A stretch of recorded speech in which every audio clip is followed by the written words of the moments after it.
Good afternoon, everyone. Welcome along to the SFC interviews. This is episode 29, as far as I know, so we're getting through a fair amount of them. Today, we're joined by Tim Sills. We've got Mark Beard a little bit later as well, but for the time being, we'll stick with you, Tim. So how are you doing, mate? Yeah, I'm good. Yeah, all good. Just enjoying being back at it and nearly back to school as well as part of my teaching. So yes, it's getting all back to normality very slowly, which is good. And then in regards to, your time at Stevenage Football Club, what were your sort of main reasons behind signing? Obviously, it was a January deal, wasn't it? Yeah, it was. I think I was obviously at Torquay at the time. I'd Yeah. spent a really successful 2.5 years there. Got to the point where I think the manager, Paul Buckle, just spoke to me and just said that I wasn't in his plans as much as I had been, obviously, for the rest of the time. And I just decided that if did I want to stay there because I loved it, or did I want to move on and be ambitious again and join another ambitious club who were kind of challenging at the top end of non-league again? And it just sat right with me in the end. I thought it was probably time to move on, and I could see that Stevenage were building the right way and certainly challenging at the top end, which is where I wanted to be. And how much was Graham sort of an influence in that as well? Well, it's a strange one, really, because it's always one of those where you hear stories about managers when you're not playing for that club. Yeah. Especially at the start, Graham was obviously a colourful character, so you heard some interesting stories about his time, and you kind of put managers a bit like Steve Evans in that bracket as well, where you were never quite sure what to expect. Yeah. And to be fair, I'd heard that he had probably sort of mellowed a bit over time, and like I say, you kind of just have to leap in with both feet eventually. So it was at the time, it was probably definitely the club that drew me. I'd always been impressed by Stevenage as a club, the whole setup as well. And just after speaking to Graham, it kind of just sat right with me in terms of making that move. Was it at all difficult for you to move halfway through the season there when obviously there's quite a settled squad? Yeah, I did that sort of 2 or 3 times in my career, moved in January, and it is a little bit more difficult. Obviously, like you say, everyone knows each other. They've worked together for half a season already, and you're kind of being brought in. You're normally brought in for one of two reasons: one, to get them out of trouble, as happened when I went to Oxford, which didn't quite work out, Yeah. or to really sort of give them another push towards promotion, which was the case at Stevenage. So yes, it is difficult. It was difficult to leave Torquay as well in the first place, and then kind of uprooting in January as well. Yeah, you kind of got to, like I say, take a bit of a leap of faith, trust in your own ability that you can improve the squad that you're already going into, and that's what I did, and that's why I just went for it in the end. And you were involved, as you mentioned, en route to the conference title. So what was it like being involved in that squad and, playing alongside some of those guys as well, the likes of Robbo and Ronnie and Daisy, for example, and Lairdy and that? Yeah, no, it was a really successful, 5-6 months.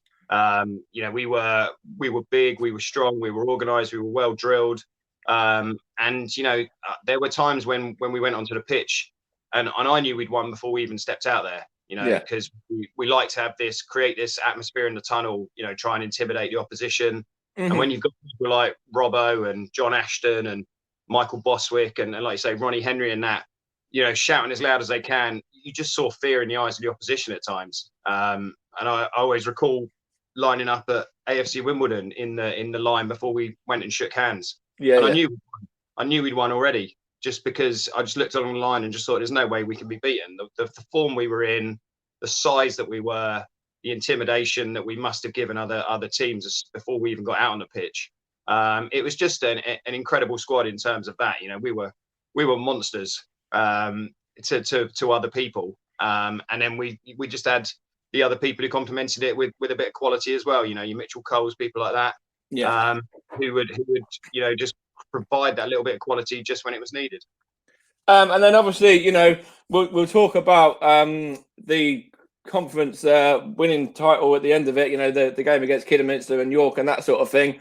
But you scored your first goal, and it was actually your only goal for the club in the FA Trophy as well. Although actually you did score one the following pre-season behind closed doors, but I don't know whether you want to count that one or not. Yeah, no, I mean, yeah, I can't really count those in the reserve goals and things like that as well. But yeah, I mean, it didn't go as I planned at all. Obviously, with the goal scoring, I scored on my full debut in the trophy, and you kind of, I thought that was going to kick on from there because I'd scored a lot Yeah. of goals at Torquay. And it didn't And an just. older shot as well, didn't you? Actually, you got quite a lot of older shot as well. Yeah. Exactly. So, sorry, I've disappeared. That's all right. Bring myself back. There we go. It didn't quite go as planned in terms of goal scoring exploits, but I think when you look at that squad and who top scorer was, it wasn't there wasn't a 30 goal a season striker No, in there there. wasn't. Like No, no. everybody chipped in, and your all round play was just as important as everything else as well. So yeah, so it was. I was disappointed with my goal tally, obviously. But in terms of the performances, some of the performance we put in as a team, and I put in myself as well Yeah. towards obviously getting the title. I think we could all be proud of what we achieved. Yeah, definitely. And then in regards to, we'll talk about the Kidderminster one as well, because after the game there, Graham Wesley, he totally forgot you were on the team sheet, on the squad list, didn't he? Well, that didn't surprise me. Yeah, it was kind of an up and down time during my kind of year at Stevenage, especially in my relationship with Graham. So there were times where that wouldn't surprise me at all. I remember the season after he picked me to start at Cheltenham. I hadn't been anywhere near the squad really. That's right. I remember. Yeah, yeah. And I remember training really well up until the game. Playing well in a couple of practice matches and stuff like that. And then he announced that he'd chosen the team because he'd tossed a coin between two of us, and apparently it landed on the edge of the coin. And he informed us that was called the sill, hence why he picked me. So okay, all right. I didn't know that, but there you go. We learn. Yeah. Well, that's it exactly. Yeah, every day's a school day. Yeah. It would have been nice if he'd said, "Look, you're in because you've been playing so well." But apparently it was on the toss of a coin, and there we go. So yeah, so that sort of thing, yeah, wasn't a massive surprise to me, but I was just proud of what we'd achieved as a squad. And then obviously with Chester in that season as well, what were your thoughts on the whole situation with Chester? Because obviously we won both games against Chester, and I think Luton either drew one and won one, or won one and hadn't played one, or something like that. Yeah, it's always a difficult one, really. Especially I remember when I first came into the conference with Aldershot. Chester were just flying away with the title. They were really big club, really well run. So you never like to see anyone struggle. But in terms of how it affected us, obviously it didn't affect us at all. I don't think once we got on the run that we got on, anything could have affected us.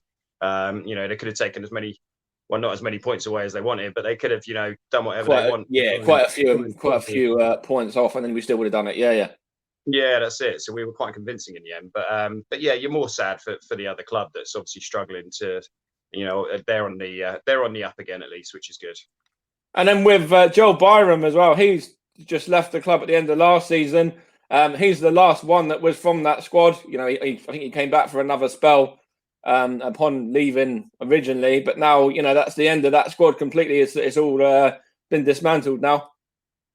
Yeah, and I mean, to be fair, that's been a while, so it's done well to hold on that long. To be fair, but you look, a lot of that squad went on to play higher. A lot were playing equivalent levels and things, and really fulfilling their potential. You could see people like Michael Boswick. He was a bit of an all rounder, had a bit of everything. And definitely deserved to go higher as he did.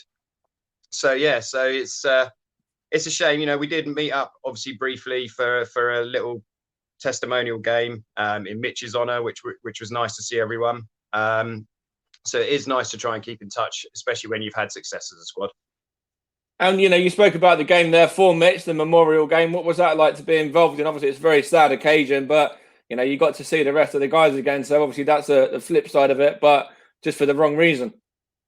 Yeah, absolutely. Yeah, no, it was obviously tragic. What happened? He's still remembered fondly, to this day, which will always be a nice legacy for him, and for obviously his family as well. So yeah, it was a bit surreal coming back.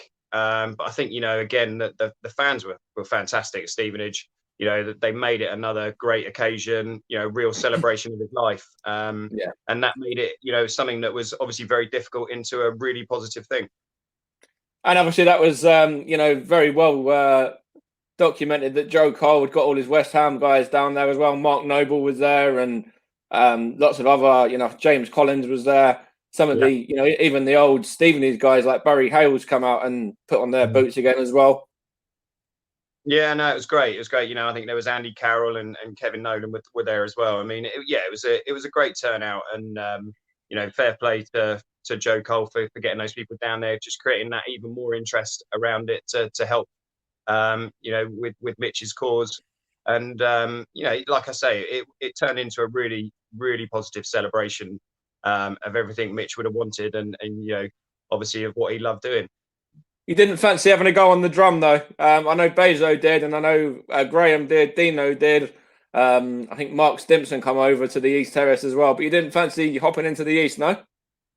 No, I mean, I was probably breathing out my arse so much, having actually been trying to run around the pitch. I probably wouldn't have had the energy. But Bezo's one of a kind, isn't he? I mean, I played with him at Basingstoke after Stevenage, a few years later as well. And once he takes centre stage, there's no point anyone else trying to grab any attention, because he is the life and soul of the party. Absolutely, yeah. And then we'll move on to, so you made your debut, off the bench against Kettering. What are your experiences like when you were at Stevenage with those sort of games against Kettering, Woking, those derby games? They're always special. I mean, even when I remember playing against Stevenage, they were always special games, especially with Aldershot, where it was, like you say, a little bit more local. Yeah. But I remember, obviously, the games more. The Kettering game was nice because I came on and set David Bridges up for the winner. You did for the goal. Yeah. So that was that was a good way to start. But it was more. I mean, I remember the game at home to Luton, where I was robbed of a goal for an offside flag, and just fantastic atmospheres. The game against Oxford, where we beat them, it was. It was great occasions. That's what you miss when you're not playing. You miss those big occasions with the fans, so close to you and making so much noise as they did. And you can never replicate that. So they were always great games.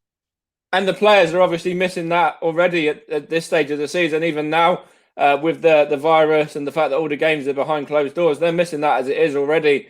The games we played last weekend against Portsmouth, and it was a complete, empty stadium apart from the officials from either club. Yeah, it is horrendous. I mean, like people have said quite publicly, football is nothing without the fans, and you don't realise that until you can't have them in. Yeah. I think it's very important that they, the FA and the Department for Cultural Media and Sport do find a way of getting fans in. Even like they've done a bit at our level now, where it's a percentage of fans. Well, that's great. You've got to get some atmosphere back in. You've got to get some income back into these clubs. They could do it from the top level down, and then just obviously as the COVID hopefully disappears, we can get back to full capacity then. But it's important, I think, as a footballer, playing in front of no fans must be soul destroying. So we need to get that back as soon as possible. And then what was it like being involved in the run-in? So when did you sense that we were on our way to promotion? I think we had a game at Altrincham away, where we kind of nicked a 1-0. Yeah, I remember. Yeah. A long old day. We'd gone up on the train from Milton Keynes, and it was a tough game, typical tough game up in that neck of the woods. I think Charlie Griffin scored a fairly late winner, and from then I don't know. We even ever since I came, we just went on a ridiculous run, and like I say, you just turn up knowing we're going to win the game. Kind of then having a little glance at other results. But it must have been about, I don't know, must have been good 6 weeks before the end of the season that we knew that we just had to maintain some sort of momentum and we were going to blow everyone away. And that's what ended up happening. So, yeah, the Altrincham one stands out as the game where I really thought, yeah, that's pretty much, that's us now. We're just going to go on and romp this. And then you did actually stay and play in League Two as well. You made that appearance in League Two that you spoke about there, which was the Cheltenham game. So, what was that like to play in League Two there? And did you think that you could go on and get some more League Two games under your belt after that? Yeah, I mean, you never stop believing, obviously, in your own ability. It was a frustrating. I mean, pre-season, I was probably banging form. Really got my head down, worked hard. And Graham, to be fair to him, recognised that. And then all of a sudden, it came to the start of the season, and I was frozen out a little bit. And then you just got to just keep believing in yourself. That's what I mean. I could have at that point just completely gone into my shell and Yeah. disappeared. But I kept fighting and managed to get a bit of a chance at Cheltenham. And as a striker, it's always difficult. If you get one game and then you're left out again, it's difficult to really sort of get any sort of momentum going of form. And get back into that squad. Yeah. That's it. So I kind of knew my time was up after that, and then had to look at other avenues, which is hence why I went out on loan. To Rushden, After that. Yeah, that's it. So yeah, I kind of knew the writing was on the wall a little bit, but definitely, it'd been nice to play a few more games. And then you went to Rushden there, as you said, on loan. So was that kind of to get your form up and then to come back in a bit more sort of goal scoring form possibly? Or, what was your reasoning behind that? Did you sort of just see your time being up at the club at that point? Yeah, I think, if you're going to compare it to something, I think myself and Graham probably needed a bit of separation if we were married. So it was important for me to get away and just kind of really capture my love of football back again, and like you say, get back into a bit of form, and then maybe come back and force my way back into it. So that's kind of why you go on loan. You want to just get out there, you want to play your football, you want to enjoy it again, and you really want to find some form so you can then help your parent club. And that was Rushden was a very strange time as well. It's another interesting chapter in my career, just in terms of everything that happened there as well. So it did make for a bit of a tough year in that respect. So you're involved at Hamworthy United at the moment. So talk to us a little bit about that. Sort of what league do they compete in, and you can talk about last night and the game in the FA Cup if you want to as well. Yeah, no, that's cool. I basically last kind of October, the opportunity came up. It's only just down the road from where I'm living now. I just looked at it and thought, if I don't, go into or you dip my toes in the football management water now, then I probably never would. That would probably be, that ship would have sailed. But as it was, I thought, no, I'm going to give it a go. So managed to get the job. They're in the Wessex League, which is Step 5. Okay. So I think if you compare it to the conference, I think we're 4 leagues below the conference. Okay. League, or National League as it is now. So we know what level we're at. We've got a decent little setup. We've got a 4G pitch, which means we never get called off and things like that. And I've managed to inherit and build a really decent squad. Hence, why we started the season so well yesterday with a 3-0 win in the FA Cup. So it was nice to experience the FA Cup from the sidelines. My first experience as a manager. We're kind of quietly confident that we can be successful this season, which is good. So it works out that you know who you're playing next round as well. Is that right? Yeah, that's right. Yeah, bit of a strange one. So we're away to Hartley Wintney, who are a couple of leagues above us. So they're Southern Premier League. So that'll be a tough one, but it's a bit of a free hit for us. We can go there and just kind of relax and see what we can do. We still have the faith that we can go and get a result. And obviously you're in that sort of level of football there with #United, quite a prominent name as well. So what are your thoughts on that? Obviously it's a YouTube side that's now gone professional. What are your your main thoughts about teams like that getting involved? Yeah, I mean, why not? It creates more interest. Any interest at the lower levels of non-league is a good thing. So #United have got a good following. And it was a bit similar to when Team Bath, as a university side started getting involved more in semi-pro football. So they had a good run in the FA Cup, didn't they, as well, if I remember rightly? Exactly, they were very successful, and in the end, kind of merged with Bath City and then disappeared. But why not? There's nothing stopping them joining, and like I say, they've got a good following. They'll create a bit of interest, and that's only a good thing at our level. And you could actually possibly play them, is that right, in the cup as well? Yeah, absolutely. If we got through the next round and we're both in the hat, then it'd be a good one to draw, because, like I say, you'd be guaranteed a half decent crowd, as much as you're allowed, obviously, at the moment. Yeah. But it could happen. You never know. We got some questions come through in here as well. So one from Rye there. What was it like playing for Torquay United? He was a Plymouth Argyle fan, so probably be a little bit careful with what you say there. Well, yeah. No, I mean, obviously, Torquay, I could wax lyrical about that as well because it was a great time. It was a great 2.5 years. I loved the club. I loved the area. We had some really good success both seasons we were in the conference. Um, and again, just a real family club. The fans were fantastic. Everyone had to pretty much live close to there because Torquay's a long way from anywhere. Yeah. So it made for a really tight knit squad as well. So it's always something I look back on fondly, and obviously the Wembley moment will always be the one that sticks out most in my career. And he said that you played under Jason Matthews. Where was that? What club was that? Was that at Torquay or was that somewhere else? No, that was at Weymouth. He was At Weymouth. playing manager at Weymouth, so I ended up there and then became assistant as well while I was Okay. there. So that was we were unlucky a couple of seasons. I think we came sixth twice and just missed out on the playoffs. But he was Jason Matthews was the kind of guy that you'd run through brick walls for. That's for sure. And he said that you were on Wogan's Perfect Recall as well. I didn't know that. Yeah. Well, you tick something off your bucket list. You've got to get on a TV show somewhere. So I've been on a couple of quiz shows. Did Wogan's Perfect Recall while I was at Torquay. Yeah. So I met the great man himself. But yeah, it's just another interesting point to talk about, and one to tell the kids and the grandkids and things like that as well. Not that I won any money, which is a shame.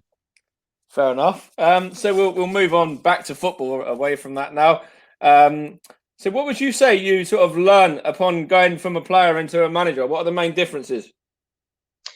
There's so much around management that you don't know that you've got to get involved in. Obviously, you're doing loads of things. I'm active on the training pitch anyway, so I like taking the sessions and being involved in them. But as well as that, obviously, you've got contract negotiations, looking at player signings, looking at sponsorship, how we can improve our social media. I mean, there's so many little things about it, so many emails and calls you get. One thing I was told about football management was, it can consume a lot your life. So I try to make sure it doesn't do that, and that I've got a good balance because obviously I've got a normal job as well. But yeah, so you just don't really realise how much there is, beyond just standing on the sideline, abusing a ref and a linesman and trying to coach your players. So yes, it does make it interesting, that's for sure.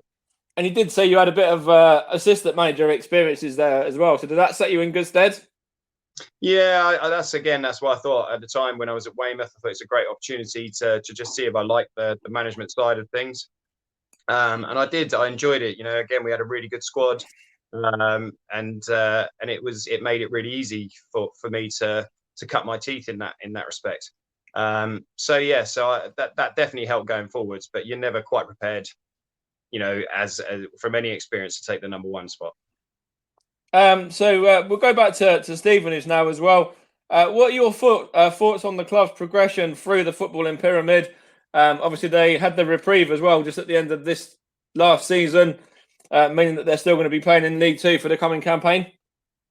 Yeah, I mean, it's fantastic news. It's at a time when it must have been so hard to plan as well for the coming season. You're looking at trying to make player signings and all that sort of thing, but yeah, still unsure about which league Stevenage were going to be in. So I think it's fantastic news for the club, and what a platform now to build on. It's almost a little bit of a free hit, if you like, because you're expected to go down one minute, you're down, the next minute you're back in the football league, and it must give everyone a massive lift. And that's what I mean with the fans. If we can get the fans in as soon as possible, then they'll lift the whole place again, as they always have. And then anything goes at that point. So it's a great second chance. So it's important that the club kind of build on it and really try and push on and make sure it doesn't happen again, and you don't find yourselves in the same situation. Yeah, definitely. And then do you sort of follow the club at all as well? Do you look out for the results and things like that still? Obviously, the fact you've been a part of a squad there and, been a big part of the football club there as well in the past.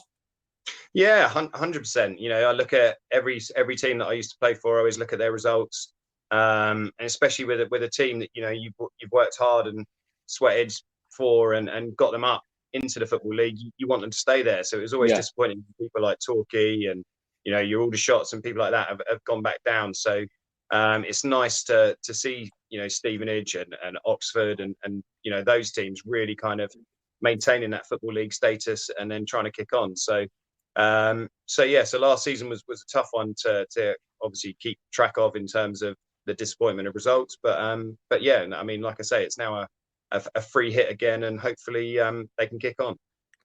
You didn't really miss much last season. I think we won 3 games, and one of them was at Cambridge. And I don't remember the other 2, to be honest. I just remember Cambridge being 4-0. I don't know the others. I can't even remember them right now, to be honest. It's a bad season, then. That is a bad season.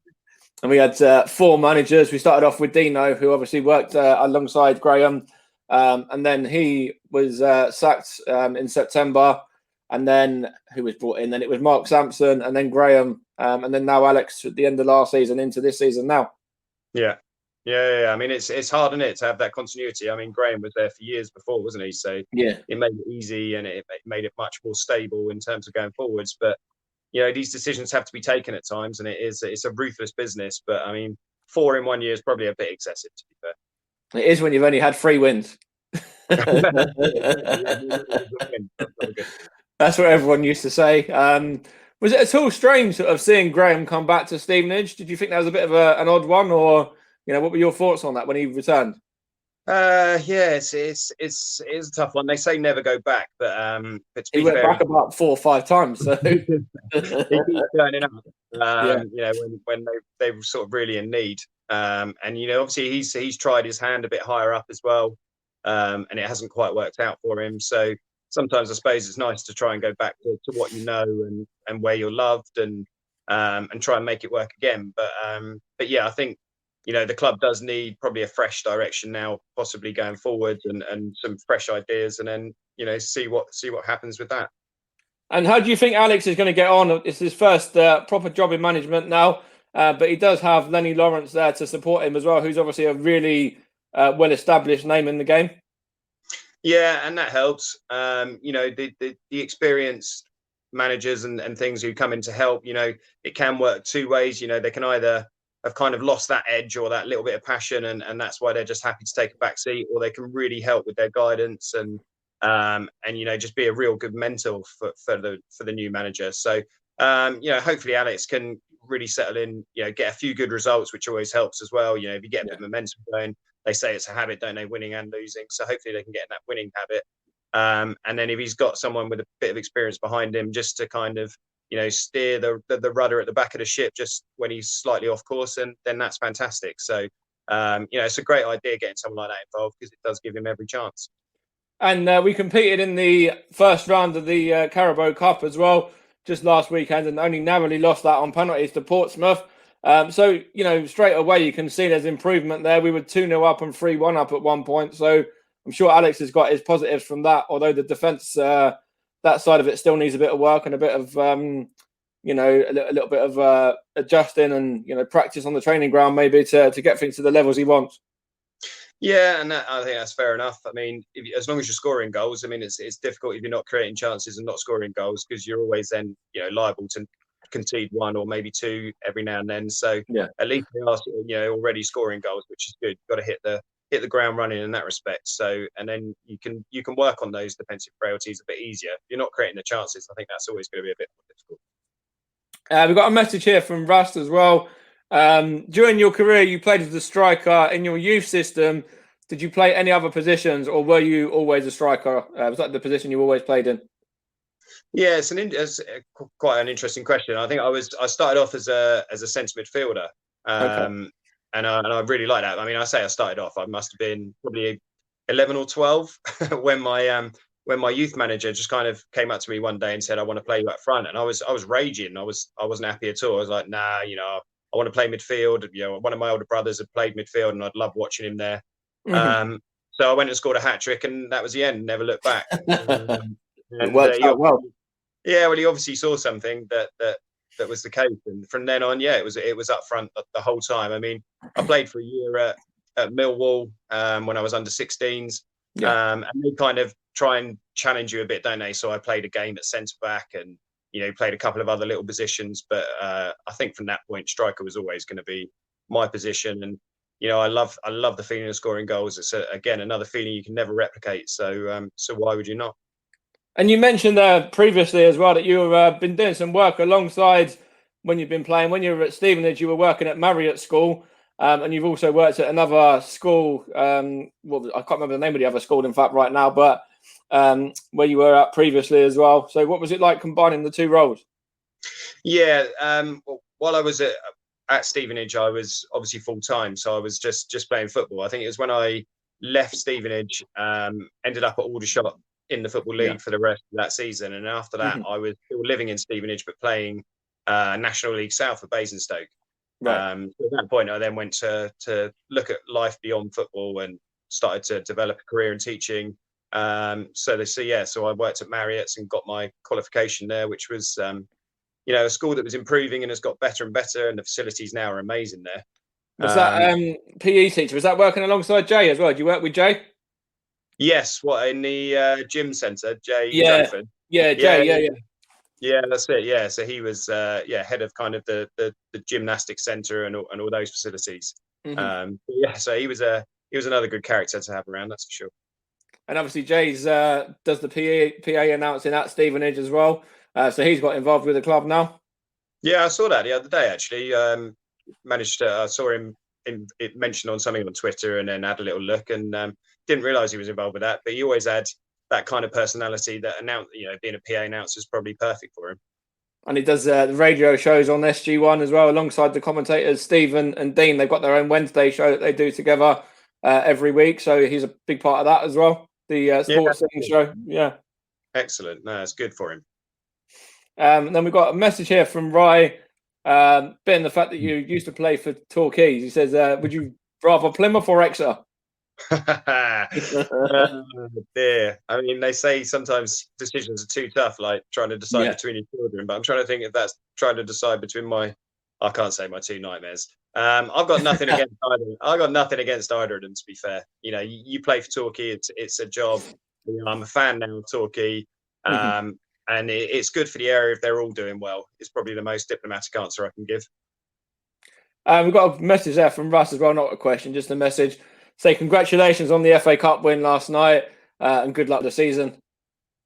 Nice, no, that's nice. It's always good to improve our awareness and get some interest in the club going. So hopefully we can keep the momentum up. So we spoke about the club there, and Lenny Lawrence as well. Have you seen much about the current squad that's been put together? Do you know much about that? Any of the guys from who Alex has brought in?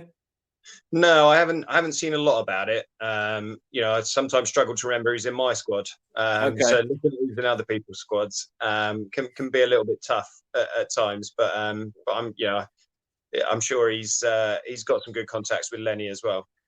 And would you ever consider, going to Stevenage for maybe a young player to bring him in on loan, something like that? Yeah, I think we probably need to be a little bit further up the pyramid in that respect. Yeah. But yeah, if we get further up, you need to have links with clubs. So, I will very much use my past career and the people that I know to make my squad stronger if necessary. So yeah, definitely if needs be. Okay. And in regards to the work that the club have done in the community throughout the pandemic, have you followed much of that? Have you seen what the club were doing in regards to the sandwich deliveries and the helpline and that sort of thing?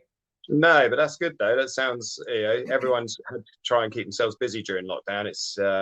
It was such a tough time for so many people. So it's nice to hear that clubs which are the heart of their community are definitely reaching out and helping out. Yeah, it's always good to see that. Would you ever consider coming back to Stevenage in some capacity, or is that ship sailed now? No, I don't think you ever. You never say never. Like I say, I'm in a completely different capacity, as you say now. On the other side of the touchline, and it just depends. If I'm in a situation where Stevenage, or my name's getting mentioned with Stevenage, then that means I've done well. From what I'm doing and working towards now. So I'd love to be linked with Stevenage again in the future, because that means that I'm doing well, and hopefully the club are doing well, and looking for an up and coming manager, which which is what I'm planning to be. Yeah, sounds brilliant. So what were your sort of pre-match routines and rituals as well, if you had any before the games? Yeah, rituals I always try to stay away from a little bit. I think they can, Okay. take over your life if you have too many of them. Yeah. But yeah, just try not to get too bogged down with that. In terms of routines, just try and keep it varied as much as anything. I think if you get into too much of a routine, especially preparing a squad for a game, it can all become a bit samey and people get in their comfort zones a bit too easily. So, Yeah. it's good to keep the pre-match routines fresh in terms of warm-ups and team talks and, the way you approach things. It's one thing Graham was always very creative with was his team talks. There was always a story or two to try and really sort of get us in the mood. And although I probably don't have quite as many stories at the moment, it is good to find different ways of motivating everyone ready for a match day. Yeah, absolutely. Obviously that's great there. Is there any sort of main stories that Graham had there that you would be able to share, or was that just kind of kept between the squad? Yeah, I mean, yes, it's there were so many, and some of them were really good stories, and some of them you kind of got halfway through and then started trying to focus your mind on the game because you Yeah. kind of off the track a little bit. Hmm. I think there was one time when we came in and there was obviously a gym at the back of our changing room, and he was on Hmm. the cross trainer just looking at the league table on the TV, Okay. and just trying to tell us that he was powering towards a league title as we all were, and trying to use it as a bit of a metaphor. So that's what I mean. He was always trying to be creative with the way he went about things, and it obviously worked because we were very successful. Yeah, that's right. In regards to, let's move on a bit. When you came into Stevenage, it was a January move, as we said. So who sort of helped you settle into the club there, and did that involve you moving at all as well? Yeah, to be fair, the club were really good. They helped me find somewhere to stay in the short term while we kind of looked for a house because obviously we're living in Torquay. We Yeah. knew it was going to be a move the family up, and things as well. So they were really good in that respect in supporting us in getting us up and getting us settled. And there were some really good lads at Stevenage who kind of just helped you settle in. People like David Bridges, Darren Murphy, great lad. Hmm. Um, Scott Laird, he's just some really nice guys who kind of would make sure you were right. Ronnie was great. He was Mr. Stevenage, when he so Yeah, yeah. he'd try and make sure that you were all right. And then you've always got, if you're ever feeling a bit down or anything, you've always got Bezo to bring you back up. So Absolutely. The joke over the sides. Yeah, yeah. yeah, that's it exactly. So yeah, no, it was fine. It's just one of those things as a footballer. You're going to have to uproot at times, and you just got to get your head in the right place. And how pleased were you to see Ronnie get that testimonial as well at the end of what wasn't even last season? That it was 2 seasons ago. That's how weirdly the last few years have Yeah. been. But yeah, how pleased were you to see that, and obviously Ronnie to get recognised there for that and all that he's given to the club. Well, exactly. I mean, it's almost something that died out now, isn't it? Testimonials, because the fact that someone stays at a club for so long is so rare now. Yeah. And 100%, right decision especially with everything he achieved at the club. There was, I think it was any way that he couldn't be given a testimonial just because, like I say, he was a bit Mr. Stevenage and had worked so much and so hard and given so much of himself to the club. It was probably the least they could do to give something back. Yeah, absolutely. And you say he's Mr. Stevenage, but if you can go to Luton, captain them to promotion, and then come back to Stevenage and still be a hero, that says it all, doesn't it?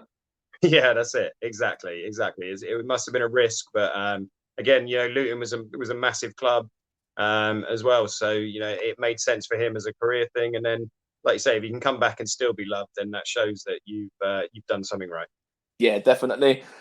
So what was your advice be for sort of up and coming managers in football, and even for up and coming players possibly as well who want to get started out when they're very young and that? Yeah, I mean, up and coming managers probably, it's a bit early for me to be giving too many other people advice. I just don't like I say, don't let it consume your life. If you can, just make sure you've got good people around you, which is something that I've got, so that you can kind of give out the workload a little bit and delegate and get some support when you need it. So that's very important, and that's something I found really helpful. As a player, I think you've just got to realize that not everything's going to be given to you. You saw it even when I was coming towards the end of my career, and now there's a lot of young lads coming through who either think it's going to happen, or if it doesn't happen, they don't look at themselves enough. They probably look at trying to blame someone else or blame anything else, and it's very much a case of our generation of footballer was get your head down, get stuck in, and make sure you work as hard as you can for it. And I think that's something that needs to be instilled even more. Yeah, definitely. And then what would you say to Stevenage fans now? And what did you make of the song as well? Did you feel that came back and kind of bit you in the arse a bit? Feed the Sills and he will score, because you didn't get that many, did you? No, but it was still always a good one to hear. Maybe I just didn't get fed enough. That must have been it. Maybe. So yeah, no. I just remember the Stevenage, the other song they did, which didn't actually have any lyrics, but was always just such a good beat, and they must have done it for about 60 minutes of a 90-minute game. Just Dale Caves. Yes, yeah, that's it. Yeah. That was just fantastic. As soon as it started, everyone suddenly got that little buzz going, and your hairs would stand up on the back of your neck, and you just give that extra couple more percent. So no, that was definitely a highlight. I remember that song very well. It's going around my head right now. I'm not going to sing it out on stream though, but it was a great song. It was a very good song. What we said about that one. How important is it for mental health in football as well? For that side of it now. I think especially at the moment, obviously having had lockdown. I mean, I'm quite blessed in some ways that I'm not playing at a time where a lot of people have lost a whole half the season pretty much. Yeah. And that must be really disappointing, especially for people who are flying, or but you just want to value every moment you can. Mm-hmm. So I think in terms of mental health, there's been a few highlighted issues where people have struggled with it, and it is something that's getting more and more awareness. And there are obviously now more and more places that you can open up, people you can open up to. And I think, it's important, especially for footballers who are often seen as being these, macho stereotypes, if you like, to be able to open up and make sure that if they are vulnerable, that they feel comfortable enough to talk to someone. I was at Rushden when Dale Roberts, the goalkeeper, took his own life. Yes, absolutely. Yeah, he didn't open up to anyone. He just seemed normal in the changing room, and it's horrendous how it can affect people. So the more awareness, the better, definitely, in terms of just getting people to be comfortable when they're not feeling quite themselves. And even coming out of football as well, we saw it with Michael Falasitas, who obviously was a part of Stevenage as well. Went on to go on to Love Island and came out of that, and obviously he took his own life there because he just couldn't cope with it, could he? So yeah, that's it, exactly. And it's horrible if it's getting anywhere near that stage. So that's why we need to just keep banging the drum, and getting people to realise that it is okay just to open up. Yeah, 100%. And we need to kind of just support everybody now. Of course, I think September is Suicides Prevention Month or something as well, if I remember rightly. So perfect time to get it out there. Yeah, absolutely. And it's one of those things that you hope that soon it will be. Every month will be like that, and it won't even have to be called something. But if like I say, to raise awareness and things, then definitely, if we need to have those kind of those events going on, then 100% that's good. All right, I think we're going to wrap it up there, to be honest, Tim. I've only got about another 15 minutes, and I've got to jump stream and go and speak to Beardo, Mark Beard. Yeah. But thanks very much for joining today. Great result for your boys last night, as I said, in the FA Cup as well. And so when do you actually get underway in your league campaign? Have you got a date set for that? Today, we got Saturday as our first league game. Local one against Christchurch, who are just down the road from us. So straight into some local derbies, which is good. So yeah, hopefully we'll have a successful one. Okay, and then you mentioned just briefly about the fans as well. So what's the cap on fans at that level at the moment to let the fans come back into the ground? So yesterday was the first time we were allowed up to 300 in. Okay. And again, at our level, we're probably not going to get 300 unless it's for a really big game. Yeah. So that's fine for us. We're happy with that because it means we get people back in, bit of an atmosphere, and it's crucial to us surviving, which is good. And then with the safety measures that are in place finally as well, what sort of main differences do you see in that aspect already in place?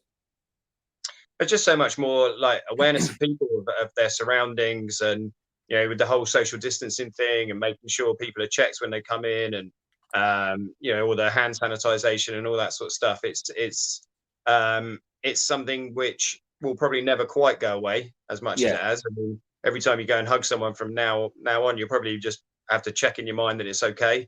Yeah, for sure. Yeah. So it's slightly strange, but it is getting back to normal. So hopefully, we just carry on that way, and then football can be as brilliant as it always has been. Yeah, absolutely. Football's a very inclusive sport, and it's a very social sport as well. And it helps a lot of people through these mentally tough times as well. So the sooner that people can get back to going to stadiums and supporting their club and things like that, the better as well, because it brings them that little bit of structure and everything like that to their day, doesn't it? And their week. Yeah, well, it's a passion, isn't it? It's in your blood. If you love football and you love a club, then it doesn't just go away. You can't really lose that passion and lose that interest. And so it needs to be back in people's lives, and that'll make everyone a little bit happier. That's why they brought the Premier League back, just so that there was some football to watch, as well as the money side of things as well. So the sooner it gets back to normal, then we can all enjoy the beautiful game again, as we should. And we just got one final question, and then that's it. Quick question: what was Stuart Yetton like? Definitely a character. I mean, I love Yates. He was brilliant. Great lad to have around the changing room. Completely outrageous at times, but that's what made him. So yeah, no, I love Yates, and he's doing all right at Truro as assistant as well at the moment. So yeah, good lad. All right, well, we'll leave it there, Tim. We won't take up any more of your time because I've got to jump to the other stream, as I said already. So enjoy the rest of your afternoon. Good luck for Saturday as well. And you never know, we might come across you in the FA Cup if you can manage to, probably get 5 or 6 of those 14 at least. Five more wins, I think, to get there, but you never know. So in the first round proper. So that would be a great day out for obviously your side there, or for the Stevenage fans. Either way, it'd be great to come across you again in that kind of format as well, when you see how you like as a manager, and hopefully you don't give us an upset. Nice to get a chance to. So but yeah, I'll definitely be looking up for the Stevenage results again, and hopefully they can use their second chance to the max. All right, cheers, Tim. Thanks a lot, mate. Thanks very much. Cheers. Yeah. Bye, mate. Bye.